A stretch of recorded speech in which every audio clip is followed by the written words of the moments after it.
ತಾಮರ್ ತಾಮರ್ ದಾವಿದನ ಪುತ್ರಿ. ಪರಸ್ತ್ರೀಯನ್ನು ಮೋಹಿಸುವುದು ಘೋರ ಪಾಪವಾದರೂ ಹೊರಗಿನವರನ್ನು ಒಂದು ವೇಳೆ ಮೋಹಿಸಿದರೆ ಅನಂತರ ಮದುವೆ ಮಾಡಿಕೊಳ್ಳಲು ಅವಕಾಶವಿದೆ. ಸಮಾಜವು ಸಹ ಇಂಥ ಒಂದು ಕ್ರಮಕ್ಕೆ ಒಪ್ಪಿಗೆ ನೀಡುತ್ತದೆ. ಶೀಲಗೆಟ್ಟ ಹೆಂಗಸನ್ನು ಯಾರೂ ಮದುವೆ ಆಗುವುದಿಲ್ಲವಾದ್ದರಿಂದ ಆಕೆಯ ಶೀಲ ಹಾಳಾಗಲು ಕಾರಣನಾದ ಪುರುಷನೇ ಅವಳನ್ನು ಬಾಳಿಸಬೇಕು. ಆದರೆ ಸ್ವಂತ ತಂಗಿಯನ್ನು ಅಣ್ಣ ಮೋಹಿಸುವುದು ಘೋರ ಪಾಪವಲ್ಲವೇ? ಇಂಥ ಪ್ರಕರಣಕ್ಕೆ ದಾವಿದನ ಪುತ್ರಿ ತಾಮರ್ ಒಂದು ಉದಾಹರಣೆ.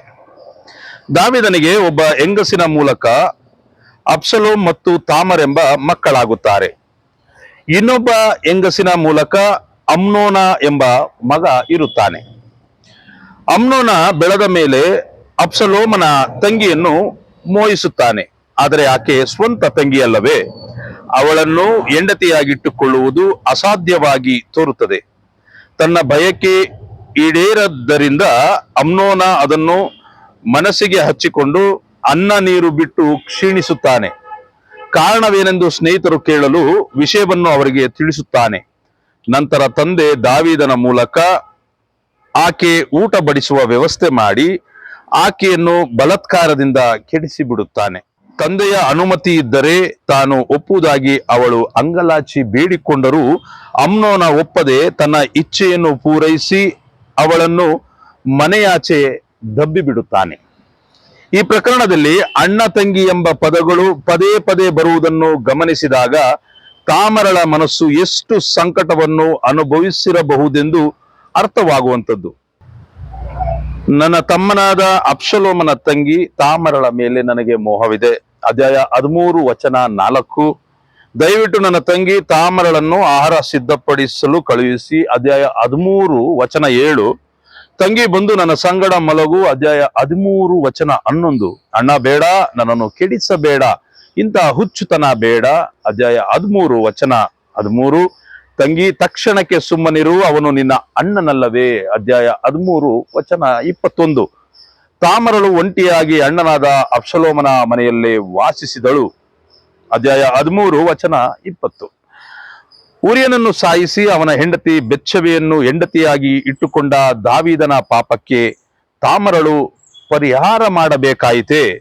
ಪ್ರವಾದಿ ನಾತಾನನು ಮುಂತಿಳಿಸಿದಂತೆ ಅವನ ಮನೆಯವರೇ ಅವನಿಗೆ ಕೇಡು ಬಗೆದರು ಎನ್ನಬಹುದೇ? ಅಬ್ಷಲೋಮನು ಮುಯಿ ತೀರಿಸಲು ಅಮ್ನೋನನನ್ನು ಸಾಯಿಸುತ್ತಾನೆ. 2 ಸಮುವೇಲ ಅಧ್ಯಾಯ 13:23. ಕೊನೆಗೆ ಅಬ್ಷಲೋಮನು ಸಹ ಸಮಾಧಾನವಿಲ್ಲದೆ ಹೋರಾಡಿ ಸಾಯಬೇಕಾಗುತ್ತದೆ. 2 ಸಮುವೇಲ ಅಧ್ಯಾಯ 18:1-18. ಅಂತೂ ದಾವೀದನು ಅಬ್ಷಲೋಮನ ಸಾವಿಗಾಗಿ ಗೋಳಿಡುತ್ತಾನೆ. ಆದರೆ ತಾಮರಳಿಗಾಗಿ ದುಃಖಿಸಿದನೋ ಇಲ್ಲವೋ ಗೊತ್ತಿಲ್ಲ.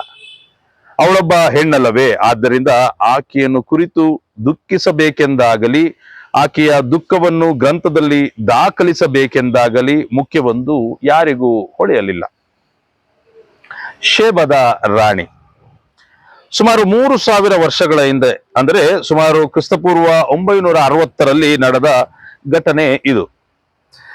ಸೊಲೊಮೋನನ ಆಸ್ಥಾನಕ್ಕೆ ಶೇಬದ ರಾಣಿ 1 ಅರಸು ಅಧ್ಯಾಯ 10:1-13.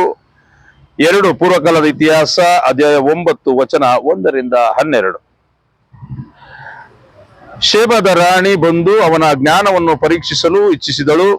ಒಂದು ಪರಿಮಳ ಹೂವಿನ ಗೊಂಚಲು ಮತ್ತೊಂದು ಕೃತಕ ಹೂವಿನ ಗೊಂಚಲನ್ನು ತಂದು ನಿಜವಾದ ಹೂ ಗೊಂಚಲು ಯಾವುದು ಎಂದು ಕೇಳಿದಾಗ ಸೊಲೊಮೋನನು ಕಿಟಕಿಗಳನ್ನು ತೆರೆಯಲು ಹೇಳುತ್ತಾನೆ.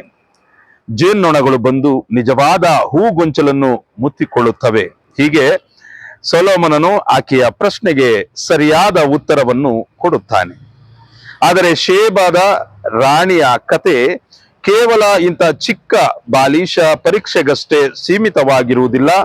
ಅವಳ ಉದ್ದೇಶ ಇನ್ನೂ ನಿಗೂಢವಾಗಿತ್ತೆಂದು ಈ ಕೆಳಕಂಡ ವಿಷಯಗಳಿಂದ ತಿಳಿದುಕೊಳ್ಳಬಹುದಾಗಿದೆ. ಅರೇಬಿಯಾ ದೇಶಕ್ಕೆ ವಾಯುವ್ಯದಲ್ಲಿ ಶೇಬ ನಾಡು ಇತ್ತೆಂದು ಅಲ್ಲಿನ ಜನ ಒಂಟೆಗಳ ಮೂಲಕ ಇತರ ರಾಜ್ಯಗಳಿಗೆ ಹೋಗಿ ವ್ಯಾಪಾರ ಮಾಡುತ್ತಿದ್ದರೆಂದು ಚರಿತ್ರಕಾರರು ಹೇಳುತ್ತಾರೆ. ಯೋಬನ ದನ ಕುರಿಗಳನ್ನು ಶೇಬದವರು ಕೊಳ್ಳೆ ಹೊಡೆದುಕೊಂಡು ಹೋಗುತ್ತಿದ್ದರೆಂಬ ಪ್ರಕರಣವಿದೆ. ಯೋಬ ಅಧ್ಯಾಯ 1 ವಚನ 15ರಲ್ಲಿ.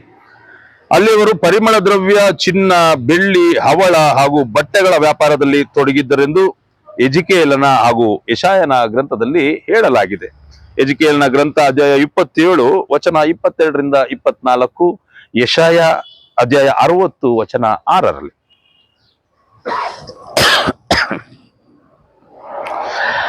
ಶೇಬಾ ನಾಡು ಈಗ ಯಾವ ಪ್ರದೇಶಕ್ಕೆ ಒಳಪಟ್ಟಿದೆ? ಆದಿಕಾಂಡದ ಪ್ರಕಾರ ನೋಹನ ಮಗ ಆಮಾನ್ ಎಂಬುವನಿಗೆ ಕೂಶ್, ಎಥಿಯೋಪಿಯಾ ಎಂಬ ಸಂತಾನ ಹುಟ್ಟಿತು. ಅಂತೆಯೇ ಲಿಬಿಯಾ, ಈಜಿಪ್ಟ್ ಮತ್ತು ಕಾನಾನಿನವರು ಹಾಗೂ ಶೇಬಾ, ದೇದಾನ್ ಜನಾಂಗಗಳು ಮೂಡಿಬಂದವು. ಆದಿಕಾಂಡ 10 ವಚನ 6ರಿಂದ 7 ನೋಹನ ಮಕ್ಕಳ ಸಂತಾನ. ಕ್ರಿಸ್ತಶಕ 1ನೇ ಶತಮಾನದ ಬರಹಗಾರ ಜೋಸೆಫಸ್ ಹೇಳುವ ಪ್ರಕಾರ ಶೇಬಾ ರಾಣಿ ಎಥಿಯೋಪಿಯಾದವಳಾಗಿದ್ದಿರಬೇಕು. ಸೊಲೊಮೋನನ ಇಸ್ರಾಯೇಲಿಗೂ ಶೇಬಾದ ರಾಣಿಯಿದ್ದ ಎಥಿಯೋಪಿಯಕ್ಕೂ ತೀರಾ ಹತ್ತಿರದ ಸಂಪರ್ಕ ಇತ್ತೆಂದು ಹಲವಾರು ಮೂಲಗಳಿಂದ ತಿಳಿದು ಬಂದಿದೆ. ಹೀಗಿರುವಲ್ಲಿ ಶೇಬಾದ ರಾಣಿ ಬಂದದ್ದು ಕೇವಲ ಅರಸನ ಜ್ಞಾನ ಪರೀಕ್ಷೆಗಾಗಿ ಮಾತ್ರವಲ್ಲ ಎಂಬುದೇ ಬಹುಮಂದಿಯ ಅಭಿಪ್ರಾಯ.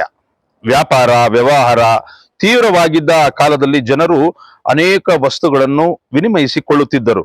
ಹೀಗೆ ವ್ಯಾಪಾರಕ್ಕೆ ಬಂದಾಗ ವಸ್ತುಗಳೊಂದಿಗೆ ವಿಚಾರ ವಿನಿಮಯವೂ ನಡೆಯುತ್ತಿತ್ತೆಂಬುದನ್ನು ತಳ್ಳಿ ಹಾಕುವಂತಿಲ್ಲ. ಎಂತಲೇ ಶೇಬಾದ ರಾಣಿ ಅನೇಕ ಬೆಲೆ ಬಾಳುವ ವಸ್ತುಗಳನ್ನು ಸೊಲೊಮೋನನಿಗೆ ಅರ್ಪಿಸುವುದರೊಂದಿಗೆ ಅನೇಕ ವಿಷಯಗಳನ್ನು ಕುರಿತು ಸಂಭಾಷಣೆ ನಡೆಸಿರಬೇಕು. ಅರಸನಿಗೆ ಬಿಡಿಸಲಾಗದ ಒಗಟು ಒಂದೂ ಇರಲಿಲ್ಲ. ಹಲವಾರು ಜ್ಞಾನೋಕ್ತಿಗಳು ಅರಸನ ಬಾಯಿಂದ ಹೊರಬಂದವು. ಅರಮನೆ, ದೇವಾಲಯ, ಸುತ್ತಮುತ್ತಲಿನ ವಠಾರ, ಪ್ರಾರ್ಥನೆ, ಪೂಜಾ ವಿಧಿಗಳು ಎಲ್ಲವನ್ನೂ ಶೇಬಾದ ರಾಣಿ ಕಂಡು ಆಶ್ಚರ್ಯಗೊಂಡಳು. 1 ಅರಸು ಅಧ್ಯಾಯ 10 ವಚನಗಳು 1ರಿಂದ 10. ಸೊಲೊಮೋನನ ಜ್ಞಾನ ಒಂದು ದೈವದತ್ತ ವರವೆಂದು ರಾಣಿ ಮನಗಂಡು ಸರ್ವೇಶ್ವರನಿಗೆ ಸ್ತುತಿ ಸಲ್ಲಿಸುತ್ತಾಳೆ. ಇಸ್ರಾಯೇಲಿನ ವೈಭವ, ಸಂಪತ್ತು, ಸಂಸ್ಕೃತಿ, ನ್ಯಾಯ ನೀತಿ ಎಲ್ಲವೂ ಆಕೆಗೆ ಆಶ್ಚರ್ಯವನ್ನು ಉಂಟು ಮಾಡುತ್ತದೆ. ಕ್ರಿಸ್ತ ಯೇಸು ಶೇಬಾದ ರಾಣಿಯನ್ನು ಕುರಿತು ಮಾತನಾಡುತ್ತಾ, ದಕ್ಷಿಣ ದೇಶದ ರಾಣಿ ಈ ಪೀಳಿಗೆಗೆ ಎದುರಾಗಿ ನಿಂತು ಇದನ್ನು ಅಪರಾಧಿ ಎಂದು ಖಂಡಿಸುವಳು. ಆಕೆ ಸೊಲೊಮೋನನ ಜ್ಞಾನೋಕ್ತಿಗಳನ್ನು ಕೇಳುವುದಕ್ಕಾಗಿ ದೂರ ದೇಶದಿಂದ ಬಂದಳು. ಆದರೆ ಸೊಲೊಮೋನನಿಗಿಂತಲೂ ಮೇಲಾದವನು ಇಲ್ಲಿದ್ದಾನೆ. ಮತ್ತಾಯನ ಅಧ್ಯಾಯ 12 ವಚನ 42ರಲ್ಲಿ ಹೀಗೆ ನುಡಿದಿದೆ. ಇಜಬೆಲ್ ಭೂಮಧ್ಯ ಸಮುದ್ರ ತೀರದಲ್ಲಿ, ಅಂದರೆ ಇಸ್ರಾಯೇಲಿನ ಉತ್ತರದಲ್ಲಿ ಫಿನಿಷಿಯಾ ಇದೆ. ಟೈರ್ ಮತ್ತು ಸೀಡೋನ್ ಅದರ ಮುಖ್ಯ ಪಟ್ಟಣಗಳು. ಫಿನಿಷಿಯಾದವರನ್ನು ಸೀಡೋನಿನವರು ಎಂದು ಕರೆಯುವ ವಾಡಿಕೆ ಇದೆ. ಬೆಲೆ ಬಾಳುವ ನೇರಳೆ ಬಣ್ಣದ ವಸ್ತ್ರಗಳು ಮತ್ತಿತರ ಸಾಮಗ್ರಿಗಳ ವ್ಯಾಪಾರದ ನಿಮಿತ್ತ ಈ ನಾಡು ಸಮೃದ್ಧವಾಗಿತ್ತು. ಜನ ಪೂಜೆಗೆಂದು ಬಾಳ ದೇವತೆಯ ವಿಗ್ರಹಗಳನ್ನು ಇಟ್ಟುಕೊಂಡಿದ್ದರು. ಇಸ್ರಾಯೇಲಿನ ಅರಸನಾಗಿದ್ದ ಅಹಾಬನು ಸಿಡೋನ್ಯರ ಅರಸ ಎತ್ಬಾಳನ ಮಗಳನ್ನು ಮದುವೆ ಮಾಡಿಕೊಂಡ. ಅವಳ ಹೆಸರು ಇಜಬೇಲ್. 1 ಅರಸು ಅಧ್ಯಾಯ 16 ವಚನ 29ರಿಂದ 33, ಅಧ್ಯಾಯ 21 ವಚನ 1ರಿಂದ 26. ಆಗ ಸಾಮಾನ್ಯವಾಗಿ ಹೆಂಡತಿಯನ್ನು ಒಲಿದ ಅರಸರು ಅವಳ ದೇವರನ್ನು ಒಲಿದು ಪೂಜಿಸುತ್ತಿದ್ದರು.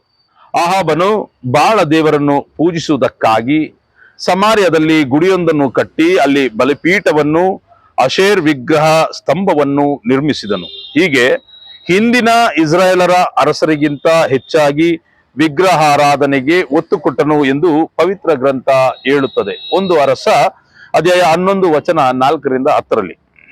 ಈ ಪರಿಸ್ಥಿತಿಯಲ್ಲಿ ಸರ್ವೇಶ್ವರ ಸ್ವಾಮಿ ಪ್ರವಾದಿ ಎಲಿಯನನ್ನು ಕಳುಹಿಸಿ ದೇಶಕ್ಕೆ ಬರಗಾಲ ಬರುವುದೆಂದು ಮುಂತಿಳಿಸುತ್ತಾರೆ. ಇದರಿಂದ ಇಜಬೇಲಳಿಗೂ ಎಲಿಯನಿಗೂ ವೈರತ್ವ ಏರ್ಪಡುತ್ತದೆ. ಎಲಿಯನನ್ನು ಬಿಟ್ಟು ಇತರ ಯಹೂದ್ಯ ಪ್ರವಾದಿಗಳನ್ನು ಇಜಬೇಲಳು ಸಂಹರಿಸುತ್ತಾಳೆ. ಅತ್ತ ಎಲಿಯನು ಬಾಳನ ಪ್ರವಾದಿಗಳನ್ನು ಸಾಯಿಸುತ್ತಾನೆ. 1 ಅರಸು ಅಧ್ಯಾಯ 18. ರಾಣಿ ಕೋಪಗೊಂಡು ಎಲಿಯನನ್ನು ಮರಣದಂಡನೆಗೆ ಗುರಿಪಡಿಸಿದಾಗ ಅವನು ತಪ್ಪಿಸಿಕೊಂಡು ದೂರ ಹೋಗುತ್ತಾನೆ. ನೀನು ಎಲಿಯ, ಅಂದರೆ ಸರ್ವೇಶ್ವರ ನನ್ನ ದೇವರು, ಆದರೆ ನಾನು ಇಜಬೇಲ್, ಅಂದರೆ ಬಾಳ ಅರಸ ನನ್ನವನು ಎಂದು ಹೇಳುತ್ತಾಳೆ. ಎಲೇನಿಗೆ ಸರ್ವೇಶ್ವರನ ಮೇಲೆ ಶ್ರದ್ಧೆ ಇದ್ದರೆ ಇಸಬೆಲಳಿಗೆ ಬಾಳ ದೇವತೆಯ ಮೇಲೆ ಅಪಾರ ಶ್ರದ್ಧೆ ಇರುತ್ತದೆ.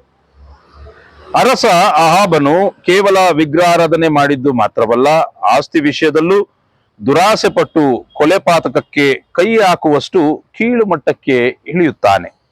1 ಅರಸು ಅಧ್ಯಾಯ 21 ವಚನ 1-26. ಅರಮನೆಯ ಹತ್ತಿರ ನಾಬೋತ್ ಎಂಬುವನ ದ್ರಾಕ್ಷಿ ತೋಟ ಇತ್ತು. ಅಹಾಬನಿಗೆ ಅದರ ಮೇಲೆ ಕಣ್ಣು ಬಿತ್ತು. ತೋಟವನ್ನು ಕೊಡಬೇಕೆಂದು ಕೇಳಿದಾಗ ನಾಬೋತ್ ಕೊಡಲಾಗದೆಂದು ಹೇಳುತ್ತಾನೆ. ಇದರಿಂದ ಅಹಾಬನಿಗೆ ಕಳವಳ ಉಂಟಾಗಲು ರಾಣಿ ಇಸಬೇಲ್ ವಿಷಯವನ್ನು ತಿಳಿದು ತಾನು ಆ ತೋಟವನ್ನು ಗಿಟ್ಟಿಸುವುದಾಗಿ ಶಪಥ ಮಾಡುತ್ತಾಳೆ. ನಾಬೋತ್ನ ಮೇಲೆ ದೇವದೂಷಣೆಯ ಸುಳ್ಳು ಆರೋಪ ಹೊರಿಸಿ ಅವನನ್ನು ಕಲ್ಲಿನಿಂದ ಹೊಡೆದು ಸಾಯಿಸಲು ವ್ಯವಸ್ಥೆ ಮಾಡುತ್ತಾಳೆ. ಅವನ ತೋಟ ಅಹಾಬನ ವಶವಾಗುತ್ತದೆ. ಆದರೆ ದೇವರು ಅಹಾಬನನ್ನು ಶಿಕ್ಷಿಸುತ್ತಾರೆ. ಅಹಾಬನ ವಂಶ ನಿರ್ನಾಮವಾಗುತ್ತದೆ. ನಾಬೋತನ ರಕ್ತ ಕುಡಿದ ಪ್ರಾಣಿಗಳು ಅಹಾಬನ ಮತ್ತು ಇಸಬೇಲಳ ರಕ್ತವನ್ನು ಕುಡಿಯುತ್ತವೆ ಎಂದು ಎಲಿಯನ ಮುಖಾಂತರ ತಿಳಿಸಲಾಗುತ್ತದೆ. ಅರಸ ಅಹಾಬನಿಗಿಂತ ರಾಣಿ ಇಸಬೇಲಳು ಹೆಚ್ಚು ಕ್ರಿಯಾತ್ಮಕವಾಗಿ ವ್ಯವಹಾರ ಮಾಡುವಳೆಂಬ ವಿಷಯ ಓದುಗರಿಗೆ ಕಂಡುಬರುತ್ತದೆ. ದ್ರಾಕ್ಷಿ ತೋಟ ಅಥವಾ ಹೊಲದ ವಿಷಯದಲ್ಲಿ ಇಸ್ರಾಯೇಲರಿಗೂ ಅನ್ಯರಿಗೂ ಒಂದು ಮುಖ್ಯ ವ್ಯತ್ಯಾಸವಿದೆ. ಇಸ್ರಾಯೇಲರಿಗೆ ಆಸ್ತಿ ದೇವರ ಒಡಂಬಡಿಕೆಯ ಸಂಕೇತ. ಹೊಲ ತೋಟವುಳ್ಳವರು ದೇವರಲ್ಲಿ ಸ್ವತ್ತಲ್ಲಿ ಪಾಲುಗಾರರು ಎಂಬ ನಂಬಿಕೆ ಇತ್ತು. ಈ ವಿಷಯ ಅನ್ಯಳಾದ ಇಸಬೇಲಳಿಗೆ ಗೊತ್ತಿರಲಿಲ್ಲ. ಎರಡನೇದಾಗಿ, ಅರಸ ರಾಜ್ಯದ ಎಲ್ಲ ಆಸ್ತಿಗೂ ಒಡೆಯ, ಪೂರ್ಣ ಸ್ವಾಮ್ಯ ಅವನದೇ ಆಗಿತ್ತು.